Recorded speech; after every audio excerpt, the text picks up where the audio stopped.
Obama is pushing nation-ending blanket amnesty for more than 20 million foreign aliens living illegally inside the United States. He's also overseeing the hijacking of healthcare by the federal government, which will nationalize more than 20% of the U.S. economy. And you want us to believe that a government that can't even run a cash for clunkers program is going to run 1/7 of our U.S. economy. No, sir. No. Obama is continuing the transfer of national sovereignty to unelected international bodies like the United Nations and World Trade Organization. And most important of all, under the cover of banking reform, Obama wants to hand dictatorial power over the United States economy to an offshore private banking cartel known as the Bank of the World. Richard, what happened to all those threats from France's president about storming out and about having a global regulator who was going to reach across borders and be able to deal with markets no matter what country they were in? They have opened up the idea of there being some form of other regulator across countries, and I think that's going to come back. So is this some sort of new world order, which Gordon Brown kind of alluded to? I think a new world order is emerging, and with it the foundations of a new and progressive era of international cooperation. The finance heads of the 20 industrialized nations met again in late September of 2009 at the G20 summit in Pittsburgh, Pennsylvania. At that meeting, ministers called for an end to the dollar as the world reserve currency. They also called for a strengthening of global governance and called for a new world order. While the bankers were busy carving up the world at the G20 summit, Barack Obama was in New York City at the United Nations because he's got a new job to chair the United Nations Security Council, the most powerful position in the world government body. President Obama does what no other U.S. president ever has. As President Obama presided over the UN's most powerful body, that would be the Security Council. 6,191st meeting of the Security Council. For a couple of hours, you could say Mr. Obama was president of the world. It is the story of a world that understands that no difference or division is worth destroying all that we have built. In my own country, it has brought Democrats and Republican leaders together. Leaders like George Shultz, Bill Perry, Henry Kissinger, and Sam Nunn, who are with us here today. Barack Obama is the first president to hold two posts simultaneously. And there's a good reason for that. It's illegal. Article 1, Section 9 of the Constitution forbids any U.S. president from serving any foreign government or institution. He swears an oath to protect and defend the Constitution of the United States. But now Barack Obama has sworn allegiance to the global government and the United Nations that he heads up. Let that sink in real good. Barack Obama now heads the United Nations Security Council. You cannot serve two masters, and Obama isn't. He's selling out the last vestiges of sovereignty that this country had. This, ladies and gentlemen, is the destruction of our nation, and it's also high treason. Obama's lies are obvious and out in the open. He hides in plain sight. And from the moment he took office, his lies have only increased, despite the fact that his ratings have dramatically dropped since Election Day, from the mid-80s to the low 40s. A large portion of Americans still gullibly hang on his every word. It is bringing entertainment to thousands of people.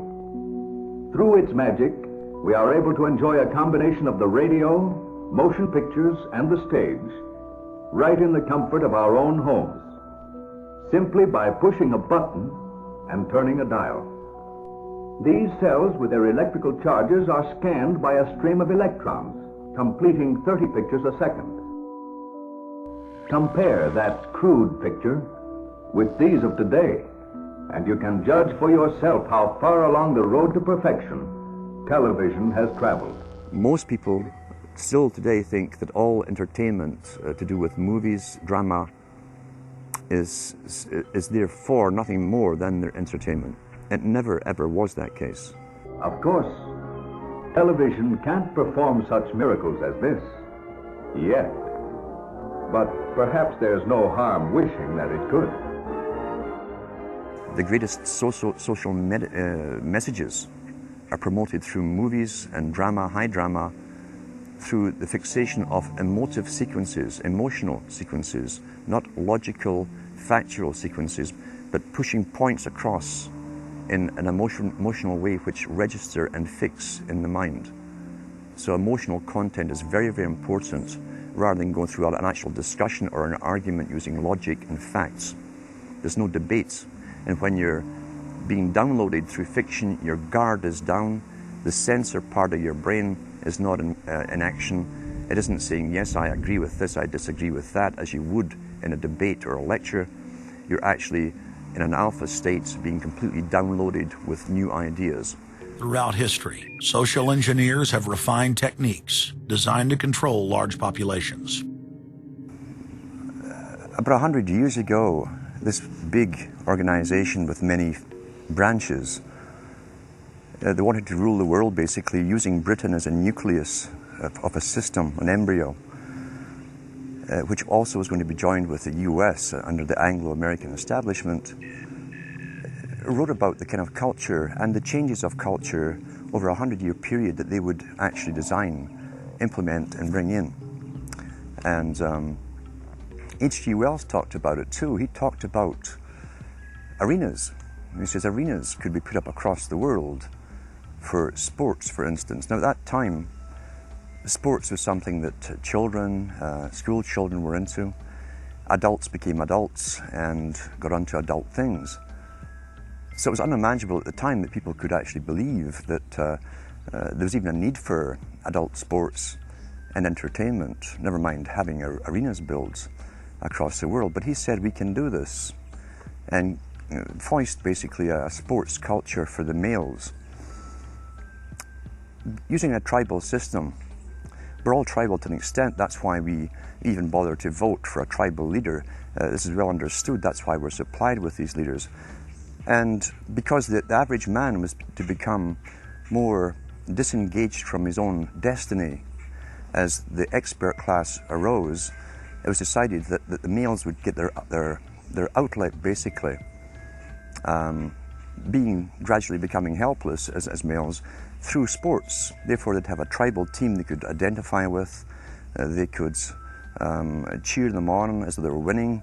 In their own personal lives, they were getting nowhere. They were getting disenfranchised in a sense as experts took over decision-making for them in all kinds of fields. So this was psychology at use, planned before they even implemented the sports. When radio came along, of course, they used that to the maximum. Sports for the men, soaps basically for the women. And then in came television, as I say, with its alpha state, its hypnotic state. And sure enough, around the 1960s, really, 50s and 60s, it took off. It really, really took off.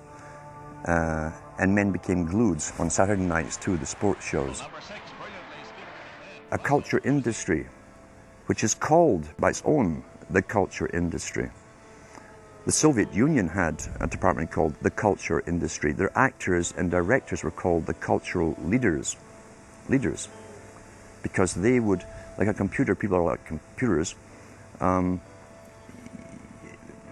you have to do is keep giving them new updates every so often, and you can change an entire country or a nation or a block of nations who are all getting the same upgrades at the same time along certain paths. Today we call it political correctness. Most people want to belong to their peer group. They want to be the same as everyone else when it comes to opinions.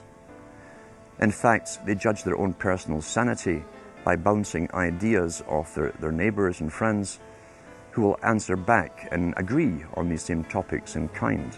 It doesn't matter if the topics or what you're given are facts or utter nonsense, as long as everyone agrees at the same time.